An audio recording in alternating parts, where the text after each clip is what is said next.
Cabinet కీలక నిర్ణయాలు తీసుకుంది. ప్రభుత్వ ఉద్యోగులకు ఏపీ కేబినెట్ తీపి కబురు అందించింది. ప్రభుత్వ రంగ సంస్థలలో పనిచేసే ఉద్యోగుల పదవీ విరమణ వయసు 60 నుంచి 62 ఏళ్లకు పెంచుతూ కేబినెట్ ఆమోదం తెలిపింది.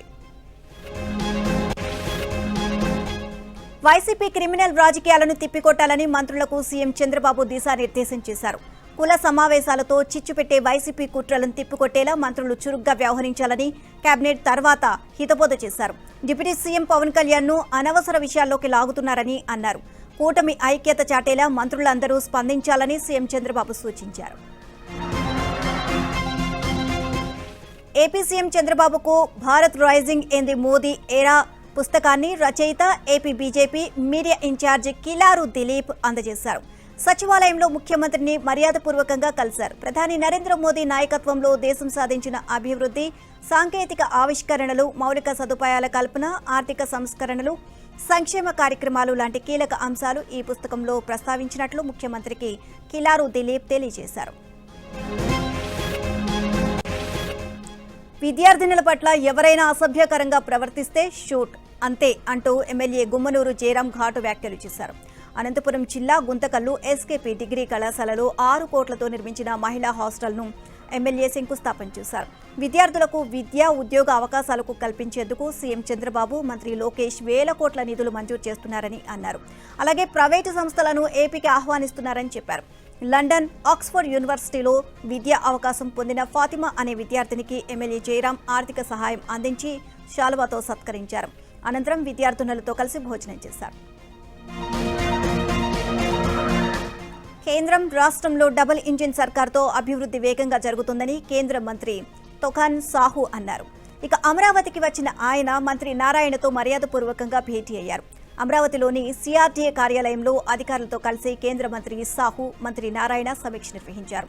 రాష్ట్రంలో మున్సిపల్, హౌసింగ్ శాఖల్లో అమలవుతున్న పథకాల పరిస్థితిని అధికారులు వివరించారు. ఈ సందర్భంగా ఏపీకి కేంద్రం అందిస్తున్న సహకారానికి కేంద్ర సహాయ మంత్రికి నారాయణ ధన్యవాదాలు తెలియజేశారు. అనంతరం అమరావతి నిర్మాణంలో ముఖ్యమంత్రి చంద్రబాబు విజన్ను కేంద్ర మంత్రి కొనియాడారు. జగన్ ఎక్స్ వేదికగా ముద్రగడ కుమార్తె క్రాంతి విమర్శించారు. వైసీపీలో రౌడీలకు, గంజాయి బ్యాచ్లకు ఇచ్చిన విలువ జగన్ కోసం ఇంటి పేరు మార్చుకున్న ముద్రగడ పద్మనాభంకు ఇవ్వకపోవడం దారుణమని క్రాంతి అన్నారు. 10 రోజులుగా వెంటిలేటర్పై ప్రాణాలతో తన తండ్రి పోరాడుతుంటే కనీసం పరామర్శకు రావడానికి జగన్కు తీరిక లేదా అని ప్రశ్నించారు. అవసరం ఉన్నంత వరకే నాయకులు, కార్యకర్తలు, అభిమానులు గుర్తుంటారా? పని అయిపోయిన తర్వాత వైసీపీ కోసం అన్నీ అర్పించిన తన తండ్రికి జగన్ ఇచ్చే విలువ ఇదేనా అని క్రాంతి విమర్శించారు. సాయి కృష్ణ అదృశ్యం కేసులో సిట్ దర్యాప్తు కొనసాగుతోంది. కీలకమైన సీసీ ఫుటేజ్ను మాయం చేసినట్లు సిట్ అధికారులు గుర్తించారు. మే 1 నుంచి జూన్ 1 మధ్య సీసీ ఫుటేజ్ మాయమైంది. నెల రోజుల్లో కేవలం 2 రోజుల సీసీ ఫుటేజ్ మాత్రమే ఉంచినట్లు గుర్తించారు. ఇటీవల నెల రోజుల సీసీ ఫుటేజ్ భద్రపరచాలని కోర్టు ఆదేశించింది. సాయి కృష్ణ అదృశ్యం కేసులో సీఐ నాగరాజును పోలీసులు అరెస్ట్ అయ్యారు. ఇక సింగ్ నగర్ నివాసంలో సీఐ నాగరాజును సిట్ అధికారులు అదుపులోకి తీసుకున్నారు. ఇప్పటికే ఈ కేసులో నాగరాజు సస్పెండ్ అయ్యారు. అటు నాగరాజు అరెస్ట్ సమయంలో గందరగోళం ఏర్పడింది. నాగరాజు అరెస్టును మద్దతుదారులు అడ్డుకొని పోలీస్ గెస్ట్ హౌస్ కు తరలించారు. మరోవైపు సాయి కృష్ణ అదృశ్యం కేసులో కీలక మార్పు జరిగింది. హత్యాయత్నం కేసును హత్య కేసుగా మార్చారు. హైదరాబాద్ మెట్రో రైలు స్వాధీనం విస్తరణపై కేంద్ర మంత్రులు, తెలంగాణ సీఎం రేవంత్ చర్చలు ఫలప్రదమయ్యాయి. హైదరాబాద్ మెట్రో ఫేజ్ 1 స్వాధీనం, ఫేజ్ 2 విస్తరణపై ఆటంకాలను తొలగించేందుకు సీఎం రేవంత్ కేంద్ర మంత్రులతో వరుసగా 2 రోజులు సమావేశమయ్యారు. తొలుత రైల్వే శాఖ మంత్రి అశ్విని వైష్ణవ్, కేంద్ర బొగ్గు గనుల శాఖ మంత్రి కిషన్ రెడ్డితో సుదీర్ఘంగా చర్చించారు. కేంద్ర గృహ నిర్మాణ, పట్టణ వ్యవహారాల శాఖ మంత్రి మనోహర్ లాల్ ఖట్టర్, అశ్విని వైష్ణవ్, కిషన్ రెడ్డితో ఇవాళ ఉదయం మరోసారి సమావేశమయ్యారు. ఢిల్లీలో కేంద్ర మంత్రి రామ్మోహన్ నాయుడుతో తెలంగాణ మంత్రులు ఉత్తమ్, తుమ్మల భేటీ అయ్యారు. కొత్తగూడెంలో ఎయిర్పోర్ట్ నిర్మించాలని విజ్ఞప్తి చేశారు. భద్రాద్రి రామాలయం దర్శనానికి వచ్చే భక్తులకు ఎయిర్పోర్ట్ సౌకర్యంగా ఉంటుంది అని మంత్రులు తెలియజేశారు. అలాగే కేంద్ర మంత్రి ప్రహ్లాద్ జోషితోనూ మంత్రులు సమావేశమయ్యారు. తెలంగాణలో పండిన వరి ధాన్యాన్ని కొనుగోలు చేయాలని విజ్ఞప్తి చేశారు. 3 ఏళ్ల నుంచి రాష్ట్ర ప్రభుత్వంపై పడిన ఎంఎస్పీ భారం 16,446 కోట్ల నిధులు విడుదల చేయాలని కోరారు.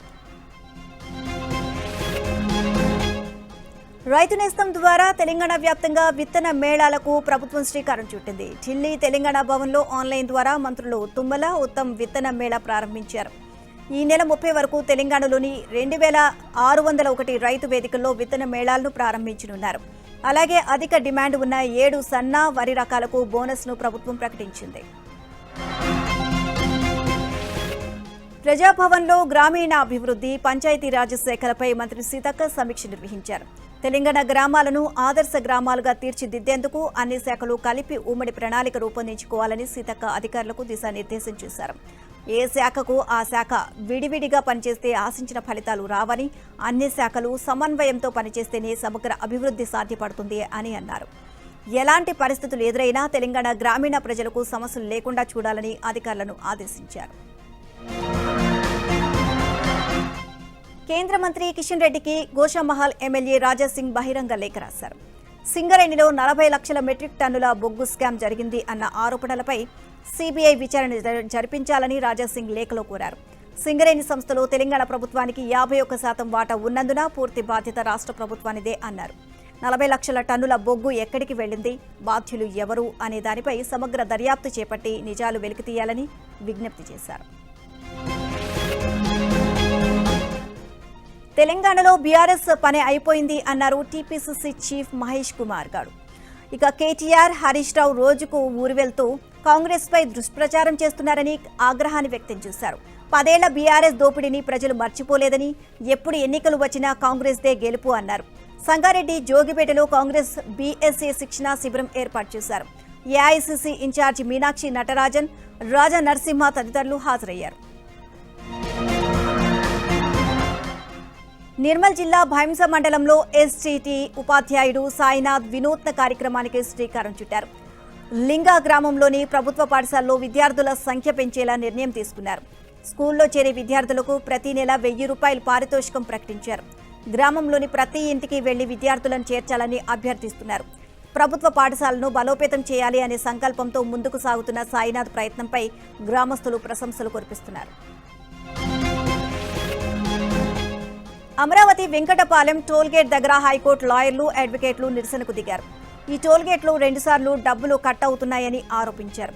అయితే సిఆర్టీఏ అధికారులకు, హైకోర్టు జడ్జీలకు ఫ్రీ పాస్ ఉందని టోల్గేట్ సిబ్బంది చెబుతున్నారు. రేపటి నుంచి పరిస్థితి మారకపోతే ఆందోళన ఉధృతం చేస్తామని న్యాయవాదులు హెచ్చరించారు.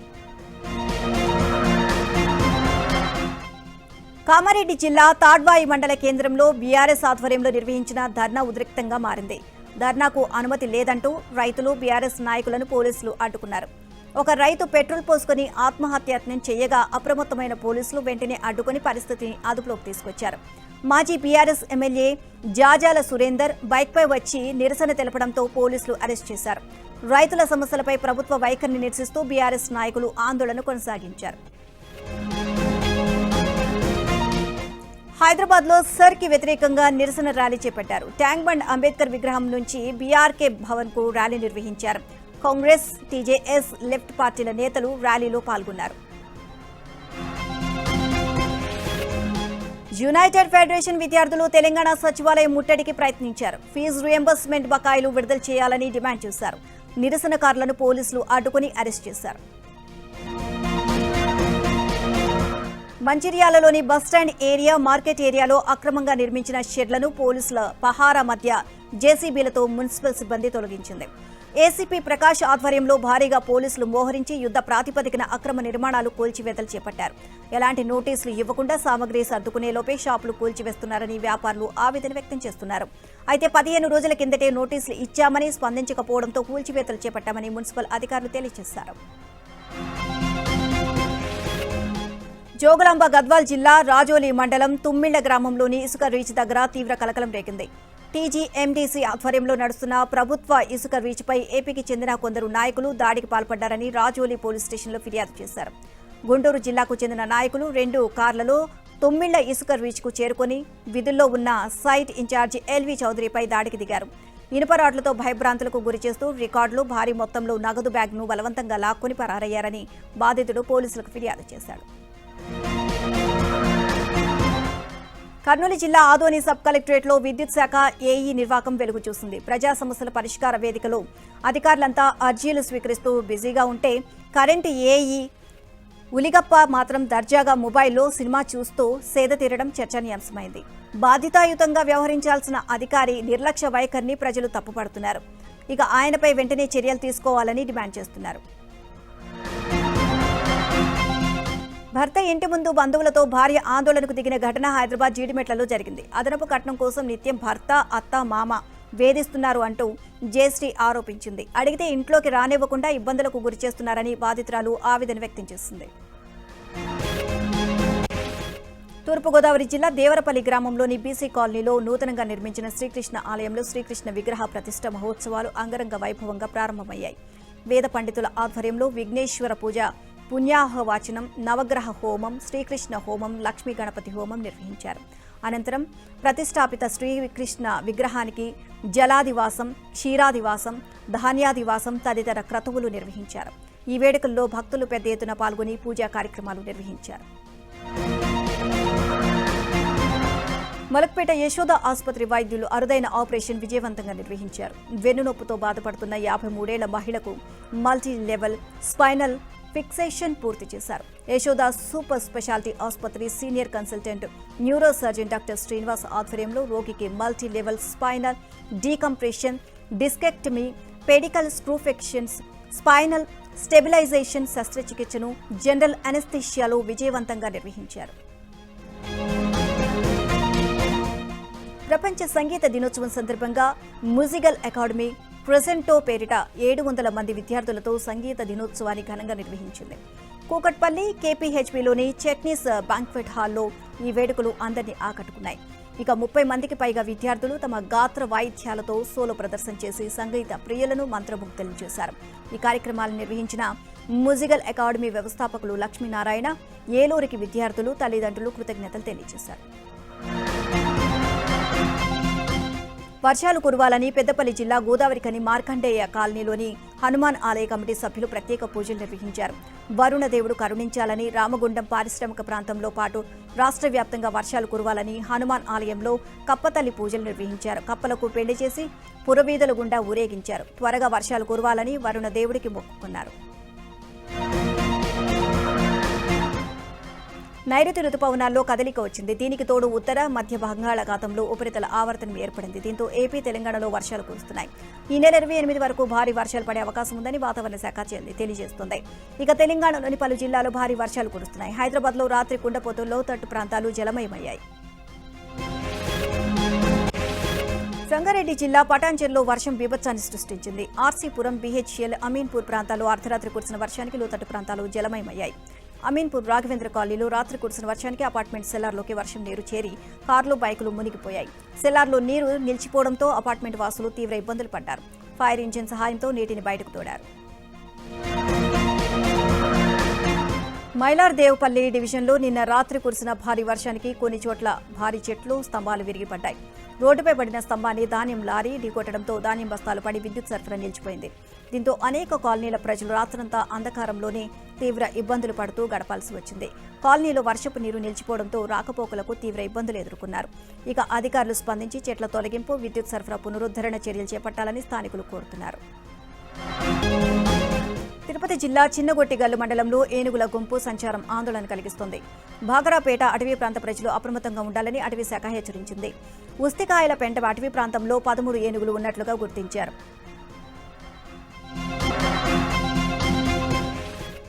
హైదరాబాద్, నిజామాబాద్లో ఏసీబీ సోదాలు చేసింది. ఎక్సైజ్ సూపరింటెండెంట్ మల్లారెడ్డి నివాసం, అలాగే కార్యాలయంలో తనిఖీలు నిర్వహించిన అధికారులు నిజామాబాద్లో మల్లారెడ్డిని అదుపులోకి తీసుకున్నారు. ఇక మచ్చబొల్లారంలోని ఇంటికి తీసుకువచ్చి అక్రమాస్తులపై ఆరా తీశారు. భారీగా ఆస్తులను గుర్తించిన ఏసీబీ అధికారులు పలు పత్రాలను స్వాధీనం చేసుకున్నారు. నిజామాబాద్ జిల్లా ప్రొహిబిషన్ అండ్ ఎక్సైజ్ అధికారి కొమ్మూరి మల్లారెడ్డిని అరెస్ట్ చేశారు. హైదరాబాద్లో ఫుడ్ సేఫ్టీ అధికారులు తనిఖీలు చేశారు. పుప్పాలగూడలోని కంచి కేఫ్లో సోదాలు నిర్వహించి అపరిశుభ్ర వాతావరణంలో వంట చేస్తున్నట్లు గుర్తించారు. కేఫ్లోని కూరగాయలపై ఫంగస్, ఆహార పదార్థాలపై లేబుల్ లేకపోవడం, నీటి నిల్వ, స్టోర్ రూమ్ల నిర్వహణలో లోపాలు బయటపడ్డాయి. దీంతో కంచి కేఫ్ యాజమాన్యానికి నోటీసులు ఇచ్చారు. హైదరాబాద్ ఐఎస్ సదన్లో చోరీ జరిగింది. ఏటీఎంలో నగదు నింపే వ్యాన్ డ్రైవర్ 17 లక్షల రూపాయలతో పరారయ్యాడు. ముందస్తు ప్రణాళికతో ద్విచక్ర వాహనంపై నిందితుడు పారిపోయినట్లు తెలుస్తోంది. రాయం బజార్, సంతోష్ నగర్ ప్రధాన రహదారిపై ఈ ఘటన జరిగింది. సీసీ ఫుటేజ్ ఆధారంగా నిందితుడి కోసం పోలీసులు గాలిస్తున్నారు. బాసర జ్ఞాన సరస్వతీదేవి ఆలయంలో చోరీ జరిగింది. మొదటి అంతస్తులో ఉన్న మహంకాళి అమ్మవారి ఆలయ తాళాలు పగలగొట్టిన దొంగలు వెండి కిరీటం, హుండీ ఎత్తుకుపోయారు. అభిషేకం చేసేందుకు వెళ్లిన అర్చకులు చోరీని గుర్తించిన పోలీసులకు ఫిర్యాదు చేశారు. ఆలయం వెనుక వైపు నుంచి దొంగలు వచ్చినట్లు నిర్ధారించారు. సీసీ కెమెరాలకు చిక్కకుండా వాటికి క్లాత్ను చుట్టినట్లు గుర్తించారు. దొంగిలించిన వెండి కిరీటం బరువు కిలో 22 గ్రాములు ఉంటుంది అని ఈవో తెలియజేశారు. ఘటనా స్థలాన్ని ఎస్పీ జానకి శర్మిల పరిశీలించి దర్యాప్తు ప్రారంభించారు. నంద్యాల జిల్లా కోవెలకుంట్ల సత్యనారాయణ స్వామి ఆలయంలో చోరీ జరిగింది. బంగారు ఆభరణాలు, హుండీని పగలగొట్టి అందులోని నగదును దుండగుడు ఎత్తుకు వెళ్లారు. చోరీ దృశ్యాలు సీసీ ఫుటేజ్లో రికార్డ్ అయ్యాయి. నిందితుడు బుర్కా వేసుకుని ఆలయంలో చొరబడ్డాడు. సీసీ ఫుటేజ్ ఆధారంగా నిందితుడి కోసం పోలీసులు గాలిస్తున్నారు. కరీంనగర్ పీఎంజే జ్యువెలరీ షాప్ దోపిడీ కేసులో మరో 2 అరెస్ట్ అయ్యారు. సూర్యమణి, ఆదిల్ ఖాన్ అనే 2 అంతరాష్ట్ర దొంగలను పోలీసులు పట్టుకున్నారు. దోపిడీ సమయంలో సూర్యమణి అలియాస్ సనోజ్ కుమార్ కాల్పులు జరిపారు. దోపిడీలో పాల్గొన్న 5గురిలో మొత్తం 3 అరెస్ట్ అయ్యారు. నిందితుల నుంచి gun, magazine, bike, cell phone స్వాధీనం చేసుకున్నారు. దోపిడీ కేసులో ఇప్పటి వరకు మొత్తం 8 మందిని పోలీసులు అరెస్ట్ చేశారు. 7 గ్రాముల భద్రాచలంలో అమానుష ఘటన వెలుగు చూసింది. ములకలపల్లి దగ్గర కారు ప్రమాదంలో ఒకే కుటుంబానికి చెందిన 3 మృతి చెందారు. అంత్యక్రియల నిమిత్తం వెంకటేశ్వర కాలనీలో నివాసం ఉంటున్న అద్దె ఇంటికి మృతదేహాలను తీసుకొచ్చారు. ఇంటి యజమాని అడ్డుకొని ఇంటికి తాళాలు వేసి వెళ్లిపోయారు. చాలాసేపు వేచి చూసిన బంధువులు చేసేదేమీ లేక పురుషోత్తపట్నం గ్రామానికి తీసుకువెళ్లారు. అంతిమ కార్యక్రమాలు జరగనీయకుండా ఇంటి యజమాని అడ్డుకోవడం పట్ల పలువురు మండిపడ్డారు. ఢిల్లీలో పద్మ అవార్డుల ప్రధానోత్సవ కార్యక్రమం జరిగింది. రాష్ట్రపతి చేతుల మీదుగా అవార్డులు అందుకున్నారు. సినీ రంగంలో చేసిన సేవలకు గుర్తింపుగా నటులు మురళీ మోహన్, రాజేంద్ర ప్రసాద్, మాధవన్తో పాటు క్రికెటర్ రోహిత్ శర్మకు పద్మశ్రీ అవార్డును రాష్ట్రపతి ముర్ము ప్రదానం చేశారు. నటుడు మమ్ముట్టి పద్మభూషణ్ అవార్డు అందుకున్నారు. కేంద్ర మంత్రివర్గంలో కీలక పరిణామం చోటు చేసుకుంది. కేంద్ర సహాయ మంత్రి జార్జ్ కురియన్ రాజీనామాను రాష్ట్రపతి ద్రౌపది ముర్ము ఆమోదించారు. ప్రధాని మోదీ సిఫార్సు మేరకు రాష్ట్రపతి భవన్ రాజీనామాకు ఆమోదం తెలిపింది. కురియన్ రాజీనామా తక్షణమే అమల్లోకి వచ్చింది. కేరళకు చెందిన జార్జ్ కురియన్ కేంద్ర మైనార్టీ, మత్స్య, పశుసంవర్ధక శాఖల సహాయ మంత్రిగా బాధ్యతలు నిర్వర్తించారు. జార్జ్ కురియన్ ఆకస్మిక రాజీనామా వెనుక గల కారణాలపై రాజకీయ వర్గాలు జోరుగా చర్చ సాగుతోంది. తమిళనాడు అసెంబ్లీ సమావేశాలు సీఎం విజయ్ వర్సెస్ ఉదయనిధి స్టాలిన్ గా సాగాయి. సీఎం విజయ్ కీలక ప్రసంగం చేశారు. తన స్టైల్, పంచులు, స్వాగ్తో ఆకట్టుకున్నారు. సీఎం విజయ్ ప్రసంగాన్ని అడ్డుకునేందుకు డీఎంకే సభ్యులు ప్రయత్నించారు. యాక్టర్ల పార్టీ అని తమను మొదట్లో అవహేళన చేశారని విజయ్ గుర్తు చేశారు. అవినీతి పరులను వదిలేది లేదు అన్నారు. తాము అధికారంలోకి వచ్చి కొన్ని రోజులే అవుతుందని, అప్పుడే తమ ప్రభుత్వంపై విమర్శలు చేస్తున్నారని సీఎం విజయ్ ఆగ్రహాన్ని వ్యక్తం చేశారు. తప్పు చేసిన వారికి తప్పకుండా శిక్ష పడుతుంది అన్నారు. ఈవిల్ అంటూ సోమవారం ఉదయనిధి స్టాలిన్ చేసిన వ్యాఖ్యలకు సీఎం విజయ్ కౌంటర్ ఇచ్చారు. ప్రతిపక్ష నేత తనను ఈవిల్ అంటూ సంబోధించారని, డెవిల్స్ అలాంటి మాటలు మాట్లాడకూడదు అంటూ కౌంటర్ ఇచ్చారు. స్పీకర్ అనుమతితో తన స్వాగ్ చేసి చూపించారు. దీంతో సభ్యుల చప్పట్లతో సభ మార్మోగిపోయింది. కాగా గతంలో స్టాలిన్ ఇచ్చిన ఓ స్వాగ్ వీడియోకు కౌంటర్గా సీఎం విజయ్ ఇప్పుడు ఇచ్చిన స్వాగ్ను యాడ్ చేసి ఫ్యాన్స్ సోషల్ మీడియాలో వైరల్ చేస్తున్నారు. మహారాష్ట్రలో రెబల్స్ రాజకీయ దుమారం రేపుతోంది. శివసేన, యూబీటీకి ఇప్పటికే కోలుకోలేని దెబ్బ తగలగా శరద్ పవార్, ఎన్సీపీ సైతం ఆ దిశగానే వెళ్తున్నట్లు ఊహాగానాలు వెలువడుతున్నాయి. ఎన్డీఏలోకి శరద్ పవార్, ఎన్సీపీకి చెందిన 5 ఎంపీలు జంప్ అవుతున్నట్లు వార్తలు వినిపిస్తున్నాయి. ఇప్పటికే శరద్ పవార్ వర్గానికి చెందిన పలువురు ఎంపీలు, ఎమ్మెల్యేలు తమతో సంప్రదింపులు సాగిస్తున్నట్లు అజిత్ పవార్ ఎన్సీపీ బాంబు పేల్చగా, ఇటీవల అమిత్ షాతో సునేత్రా పవార్ భేటీ ఈ ఊహాగానాలకు మరింత బలాన్ని చేకూరుస్తోంది. పశ్చిమ బెంగాల్లో టీఎంసీ నాయకులపై దాడులు కొనసాగుతున్నాయి. అవినీతి ఆరోపణల నేపథ్యంలో టీఎంసీ నేత సపన్ సావంత్ను స్థానికులు చెప్పుల దండతో ఊరేగించారు. కోడిగుడ్లు, టమాటాలు విసిరారు. చెవులు పట్టుకుని గుంజీలు తీయించారు. ఇక మాజీ మున్సిపల్ చైర్మన్ సామంతపై జరిగిన ఈ దాడి వీడియో వైరల్గా మారింది. ఇటీవల ఓ మాజీ ఎమ్మెల్యేపై కూడా ప్రజలు ఇలాగే దాడి చేశారు. న్యాయమూర్తుల ఎంపిక విధానం న్యాయ సమీక్షకు అతీతమని సుప్రీంకోర్టు స్పష్టం చేసింది. జడ్జీల నియామక ప్రక్రియ సమాచార హక్కు చట్టం కిందకు రాదని జస్టిస్ బివి నాగరత్న ధర్మాసనం సంచలన తీర్పు ఇచ్చింది. కొలీజియం వ్యవస్థ స్వతంత్రతను కాపాడేందుకు ఈ నిర్ణయం తీసుకున్నట్లు ధర్మాసనం తేల్చి చెప్పింది. ఢిల్లీ పరిసరాల్లో ఇసుక తుఫాను బీభత్సాన్ని సృష్టించింది. ఇసుక తుఫానుతో ఢిల్లీ పరిసర ప్రాంతాలను దుమ్ము, ఇసుక కమ్మేశాయి. గంటకు 70 నుంచి 80 కిలోమీటర్ల వేగంతో గాలులు వీచాయి. గాలి బీభత్సానికి విద్యుత్ సరఫరాలో అంతరాయం ఏర్పడింది. వాతావరణ ప్రతికూలత కారణంగా ఢిల్లీ అంతర్జాతీయ విమానాశ్రయం నుంచి విమానాల రాకపోకలను దారి మళ్లించారు.